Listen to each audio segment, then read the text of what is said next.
man, Corey Compertor, leaving a wife without a husband and 2 daughters without a father.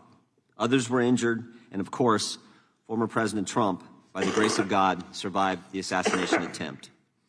There are a lot of unanswered questions about the security failures that day, questions about decisions made before the rally, questions about actions during the rally, and questions about statements made after the event concluded. Prior to the rally, why was the president's security detail denied requests for extra resources? Why weren't all the buildings secured? There were a finite number of buildings that needed to be secured. Why wasn't that done? Why was the president allowed to walk out on the stage when there was a suspicious person on the property? During the rally, what exactly happened between 6:09 and 6:14, those critical 5 minutes? We know from briefings from the director and the deputy director at the FBI and other information we've gathered that at 6:09, the shooter was identified on the roof. At 6:10, the counter sniper was notified. Counter sniper teams were notified about the shooter. 6:11, the shooter fired several shots, injuring and killing one person, injuring others. At 6:12, the counter sniper took down the shooter, and at 6:14, President Trump was escorted off the stage by Secret Service agents. We need to know what happened play by play, moment by moment, second by second, the communications that took place, again, during that critical 5 minutes. And then finally, after the rally, why did both the Secret Service and Secretary of Homeland Security Mayorkas lie to the American people? July 14th, the day after the attack, Secret Service spokesman Anthony Guglielmi said this, quote, "The assertion that a member of the former president's security team requested additional security resources that the U.S. Secret Service or the Department of Homeland Security rebuffed is absolutely false." The next day, Secretary Mayorkas said, "That is an unequivocally false assertion. We had not received any requests for additional security measures that were rebuffed." But 5 days later, top officials repeatedly rejected requests from Donald Trump's security detail for more personnel. And on the 21st of July, the New York Times, confirming what the Washington Post reported, said, quote, "Mr. Guglielmi acknowledged that the Secret Service had turned down requests for additional federal security assets for Mr. Trump's detail." 180-degree change. Why did they initially lie to us in the days after the attack in Pennsylvania? Finally, we hope to learn more today from Director Wray about the shooter, his use of the drone, the explosives that were in his car, how he got on the roof, and a host of other questions. It is our hope that Director Wray's testimony can begin to give answers to the American people about all of these questions and concerns. So, Director, we appreciate you being here, and we trust that you're going to be as transparent with the committee and the country as you possibly can. And I'm sure you understand that a significant portion of the country has a healthy skepticism regarding the FBI's ability to conduct a fair, honest, open, and transparent investigation. And that skepticism is based on what they've witnessed over the past several years. The American people have seen a Biden-Harris Justice Department that can't tell us who planted the pipe bombs on January 6th, that can't tell us who leaked the Dobbs opinion, and that can't tell us who put cocaine at the White House. A Biden-Harris Justice Department who raided President Trump's home, Biden-Harris Justice Department who worked with social media companies to censor Americans, Biden-Harris Justice Department who let the country believe that the Hunter Biden laptop was misinformation when they knew at the time it was authentic, and maybe most importantly, a Biden-Harris Justice Department who retaliated against whistleblowers who came to this committee and spoke to us about these issues. Last week, we sent you 12 questions about what occurred on July 13th. We expect you to answer those questions and the others that I've just outlined. And again, we thank you for being here today and appreciate your willingness to answer the questions that the committee is going to have. And with that, I would yield to the ranking member for an opening statement. Thank you, Mr. Chairman.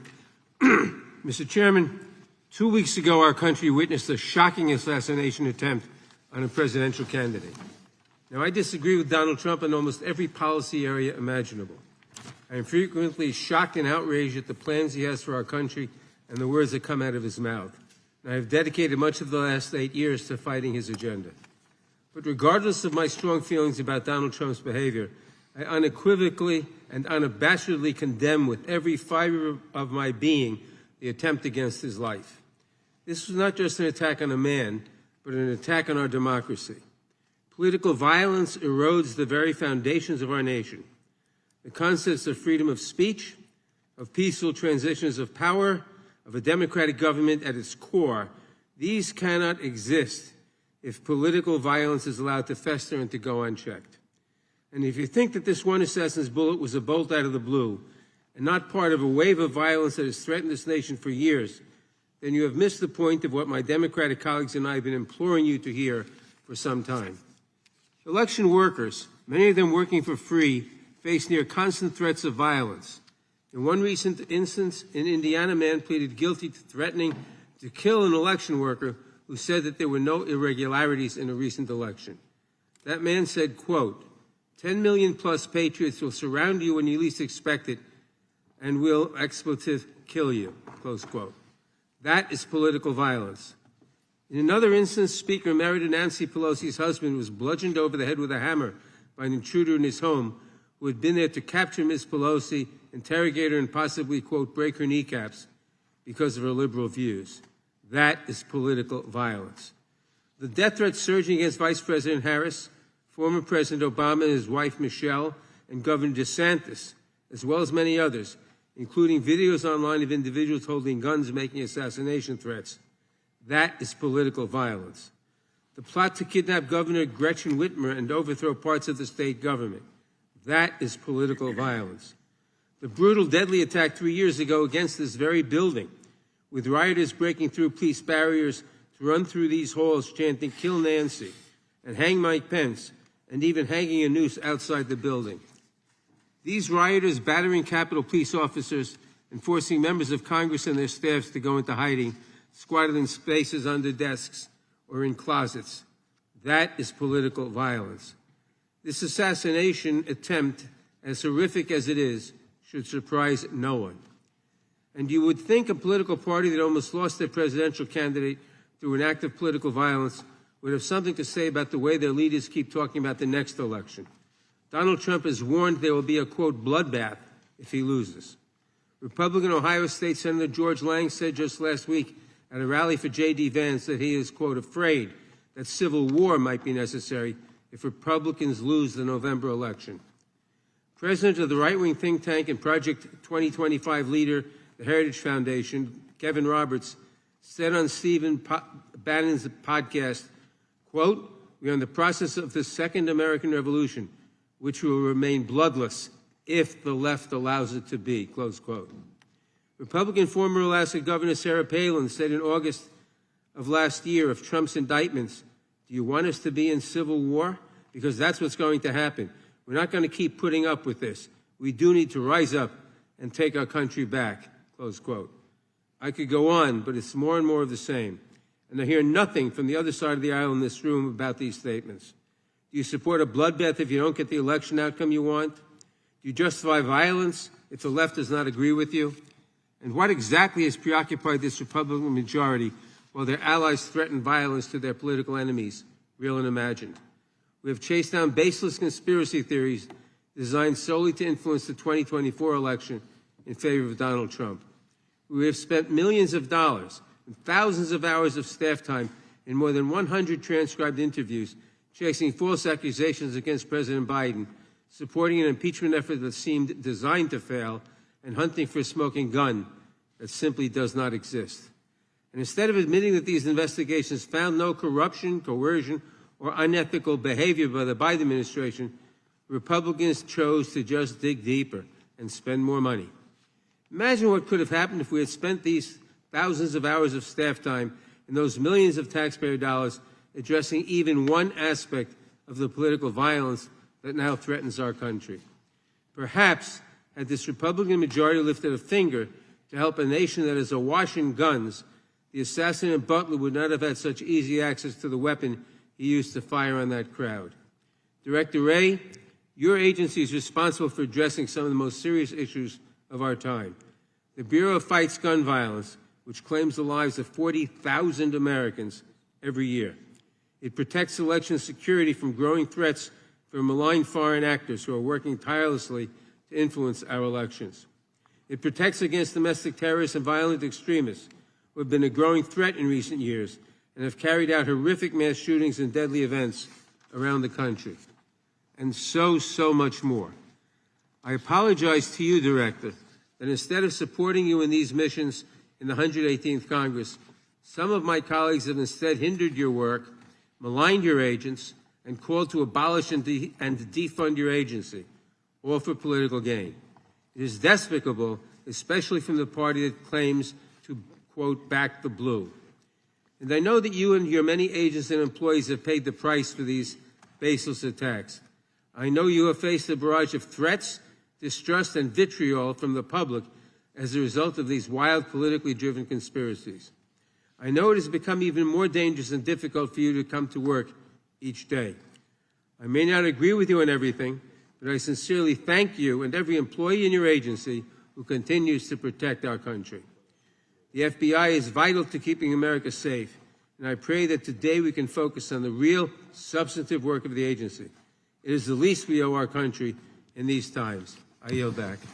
Gentleman yields back. Without objection, all other opening statements will be included in the record. We will now introduce today's witness. The Honorable Christopher Wray has been the director of the FBI since 2017.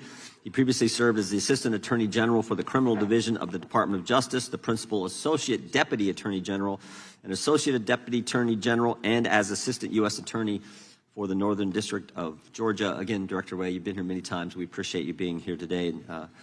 Look forward to your testimony and answering our questions. We will begin by swearing you in. Would you please rise and raise your right hand? Do you swear or affirm under penalty of perjury that the testimony you're about to give is true and correct to the best of your knowledge, information, and beliefs, so help you God? Let the record let the record reflect that the witness has answered in the affirmative. Thank you, and please be seated.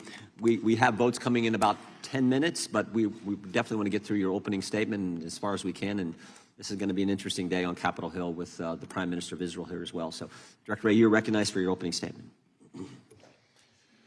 Good morning, Chairman Jordan, Ranking Member Nadler, members of the committee. I want to begin by offering my condolences on the passing of Representative Jackson Lee, who served the people of Texas in this body and on this committee for so long. Thank you all for your support of our efforts to protect the American people and uphold the Constitution. I am proud to be here today representing the 38,000 special agents, intelligence analysts, and professional staff who make up the FBI, men and women who every day work relentlessly to counter the most complex threat environment I've seen in my tenure as FBI director, and maybe in my entire career in law enforcement. Before I go any further, I also want to acknowledge and offer my deepest condolences to the victims of the horrific assassination attempt in Butler County. To the friends and family of Corey Comparator, who by all accounts lost his life protecting others from danger. To the other victims, 2 of whom were critically wounded. And of course, to President Trump, former President Trump and his family. As I've said from the beginning, the attempted assassination of the former president was an attack on our democracy and our democratic process, and we will not and do not tolerate political violence of any kind, especially a despicable account of this magnitude. And I want to assure you and the American people that the men and women of the FBI will continue to work tirelessly to get to the bottom of what happened. We are bringing all the resources of the FBI to bear, both criminal and national security. Now, there's a whole lot of work underway and still a lot of work to do, and our understanding of what happened and why will continue to evolve, but we're going to leave no stone unturned. The shooter may be deceased, but the FBI's investigation is very much ongoing. To that point, I also want to acknowledge that I recognize both the congressional and the public interest in this case and the importance of this investigation to the American people. And I understand there are a lot of open questions. So while the investigation is very much ongoing and our assessments of the shooter and his actions continue to evolve, my hope here today is to do my best to provide you with all the information I can, given where we are at this point. I have been saying for some time now that we are living in an elevated threat environment. And tragically, the Butler County assassination attempt is another example, a particularly heinous and very public one, of what I've been talking about. But it also reinforces our need at the FBI and our ongoing commitment to stay focused on the threats, on the mission, and on the people we do the work with and the people we do the work for. Every day, all across this country and indeed around the world, the men and women of the FBI are doing just that, working around the clock to counter the threats we face. Just in the last year, for example, in California, the FBI and our partners targeted an organized crime syndicate responsible for trafficking fentanyl, meth, and cocaine all across North America. We charged the Mexican-based suppliers who brought the drugs into the United States, a network of Canada-based truck drivers who delivered the drugs, and the distributors in the United States who spread the poison into our communities. Staying on threats emanating from the border, I have warned for some time now about the threat that foreign terrorists may seek to exploit our southwest border or some other port of entry to advance a plot against Americans. Just last month, for instance, the Bureau and our Joint Terrorism Task Forces worked with ICE in multiple cities across the country as several individuals with suspected international terrorist ties were arrested using ICE's immigration authorities. Leading up to those arrests, hundreds of FBI employees dedicated countless hours to understand the threat and identify additional individuals of concern. Now, the physical security of the border is, of course, not in the FBI's lane, but as the threat has escalated, we're working with our partners in law enforcement and the intelligence community to find and stop foreign terrorists who would harm Americans and our interests. As concerning as the known or suspected terrorists encountered at the border are, perhaps even more concerning are those we do not yet know about because they provided fake documents or because we didn't have information connecting them to terrorism at the time they arrived in the United States. Staying ahead of today's threats demands that we work together. And for the FBI, that means doubling down on our partnerships, especially with state and local law enforcement. Whether it's working through our hundreds of joint terrorism task forces, to build out source networks to identify those who slip through the cracks, or targeting the worst of the worst responsible for the violence that still plagues far too many communities through our Safe Streets task forces, or taking the fight to the cartels responsible for trafficking the dangerous drugs like fentanyl, pouring into our country and claiming countless American lives. Staying ahead of the threat also means continuing to disrupt the cyber criminals ravaging businesses, large and small, and confronting nation states like China, targeting our innovation and our critical infrastructure. At the Bureau, we're proud to work side by side with our brothers and sisters in federal, state, and local law enforcement, our partners in the intelligence community, and others around the world to fulfill our commitment to keep Americans safe. Now, on Friday, the FBI will celebrate its 116th anniversary. 116 years of protecting the American people and upholding the Constitution. 116 years of working with our partners to safeguard the communities we serve. 116 years of innovating to stay ahead of the complex, evolving, and very real threats out there. I am proud of the legacy the men and women of the FBI have built and all they have accomplished for the American people. So, if I may, as we approach this week's anniversary, I would just like to say to all those who are part of the FBI family, from our current employees to our formers and to our partners across law enforcement and the intelligence community, thank you. Thank you for dedicating your lives to this country and to its people. It is both humbling and an honor to serve alongside you, and I look forward to the work we're going to continue to do together. And with that, thank you again for having me, and I look forward to our discussion. Thank you, Director Wray. Excuse me. We'll now proceed under the 5-minute rule. The gentleman from North Carolina is recognized for 5 minutes.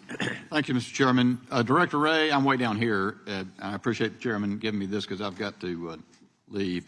But let me ask this question. Why doesn't the FBI disclose to the American people all of the investigative detail and evidence that you are gathering as it is gathered?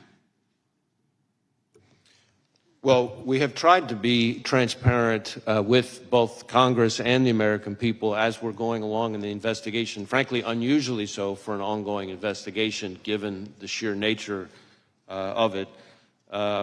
We have provided a lot of information. I expect to continue to provide information. I expect to be able to provide some additional information here today in response to your questions and your colleagues. But part of the issue is that, as like in any investigation, as we proceed, facts evolve. Our understanding of what somebody said turns out to have more context that we didn't have before. We have additional leads out there. So part of our goal is not just to respect the ongoing investigation process, but also to make sure that we don't prematurely provide information that then 2 days later turns out to be different than what we told people, because that's very much, kind of a natural part of any investigation. So, did Crooks fire 8 shots? We have recovered 8 cartridges on the roof. Why was Crooks allowed to get off 8 shots? Well, that, I think, is something we're still digging into. Again, maybe this is a good place for me to make clear the different investigations that are going on. So, because certainly I understand. Well, and given that I've only got 3 minutes left, okay, and I know other members, I'm really interested because I appreciate your invitation. You said you're prepared to disclose things as questions are asked. So I don't want to waste time. I just want to get to the questions that might, and as many members as can, ask questions that you'll answer. I actually think I'd be glad for you to go on soliloquy, frankly, and tell us what you know. I think the American people want to know. Why was President Trump not kept off the stage? We don't know the answer to that, but I want to be clear, and this is important because I think it goes to questions that I can and cannot answer. Our investigation, the FBI's mandate, is focused on the shooter and all things related to his attack. Now, obviously, I understand very much the intense interest and focus on the Secret Service's performance, actions, decision-making, et cetera. There are 2 separate after-action reviews, the DHS Inspector General and the outside independent panel that's been convened that are focused on that. Now, our investigation will obviously overlap with that. Here's the problem. We're out 13 days, and you say we've been disclosing. You know, we had the the colonel from the Pennsylvania State Police in front of Homeland yesterday. He was quite candid. He disclosed to us that Butler Emergency Services Unit personnel were posted into the windows on the 2nd floor of the AGR building, that they left there to go pursue the person that they spotted, Crooks, that they texted a photo of Crooks to the PSP representative in the command center. That information was relayed to the United States Secret Service. They asked that it be texted to someone else. That was many minutes before President Trump took the stand. What we don't know is why were they not keeping him off the stand?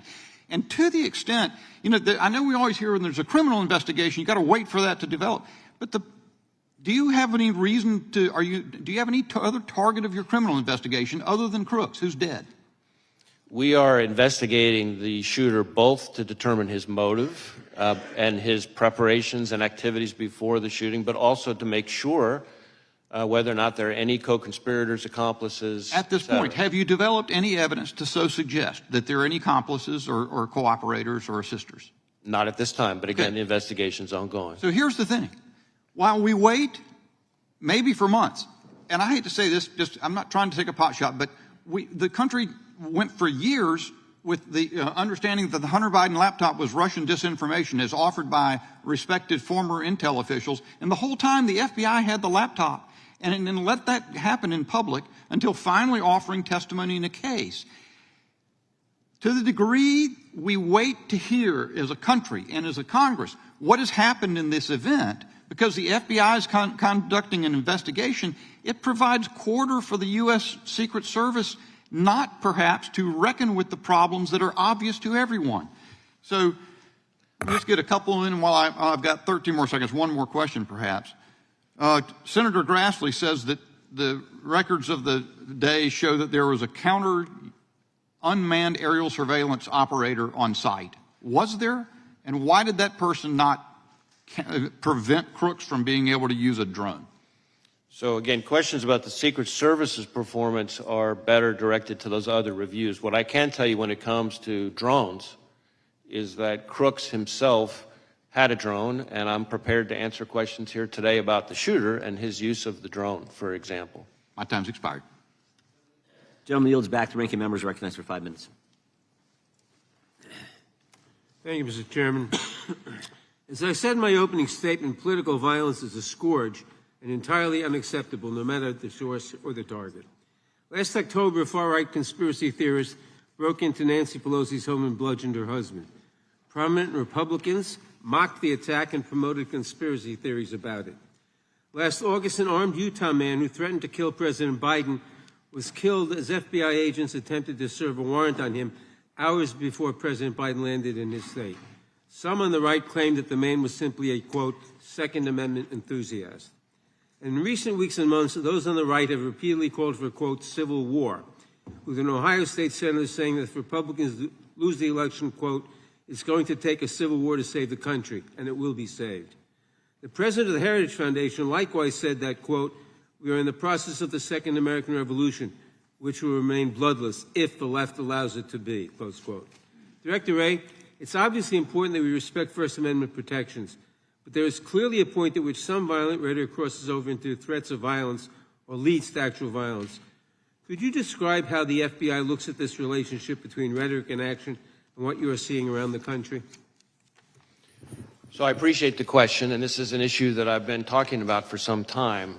In our view, there is a right way and a wrong way under the First Amendment to express your views, no matter how passionate or even angry you are. And violence and threats of violence is not the right way. And we don't care what you're upset about or who you're upset with. When, from the FBI's perspective, when it turns to violence and threats of violence, that's when we have to draw the line. That's when we get engaged. And there is an alarming phenomenon that we've seen over the last several years of that kind of passion and heated rhetoric turning into actual violence and threats of violence. We've seen it against public officials of all sorts. We've seen it against law enforcement. The number of officers shot and killed in the line of duty in this country is, frankly, outrageous and alarming.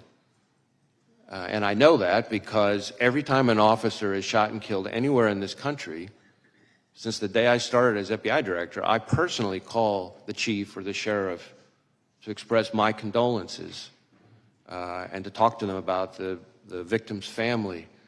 And the number of those shootings that are ambush-related, meaning somebody is targeting law enforcement because they're law enforcement, is particularly alarming. I have made around 400 of those phone calls.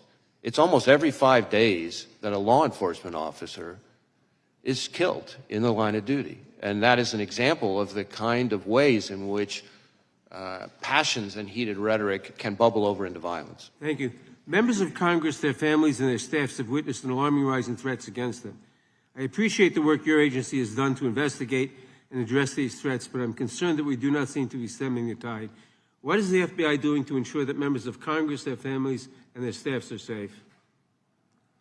So we have a very close relationship with the Capitol Police, and we have members of the Capitol Police, for example, who are on some of our task forces. We share intelligence information about things that we're seeing, trends that we're seeing with Capitol Police and others in law enforcement.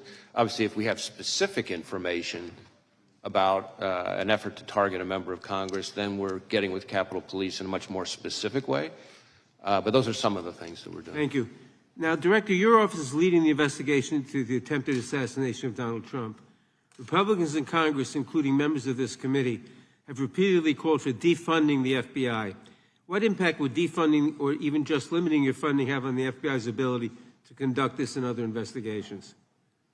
So I understand that there are heated views, opinions about us, just like there are about every institution in today's America. But cutting our funding is incredibly short-sighted, and the people it really hurts are state and local law enforcement and the American people we're all sworn to protect. Thank you. During my remaining time, I want to turn to a different matter. In recent days, Republican members of Congress have attacked presumptive Democratic presidential nominee Kamala Harris as a, quote, DEI candidate, which presumably is code for women and person of color. It's not a new theme for them. In May, Chairman Jordan wrote to you claiming that because of DEI initiatives, the FBI is no longer hiring, quote, the best and brightest candidates to fill the position of special agent. With my remaining time, Director Wray, can you please answer the following questions? Is it true that hiring women and people of color means that FBI is no longer hiring the best and the brightest to serve as law enforcement officers? Is there any evidence that women and people of color are less effective in law enforcement roles? And what message does it send to prospective applicants when the leaders demean them and make judgments about them based solely on their race or gender? Witness may respond. So any notion that we have lowered our standards, our hiring standards, is just not accurate. In fact, our standards are as competitive and selective as ever.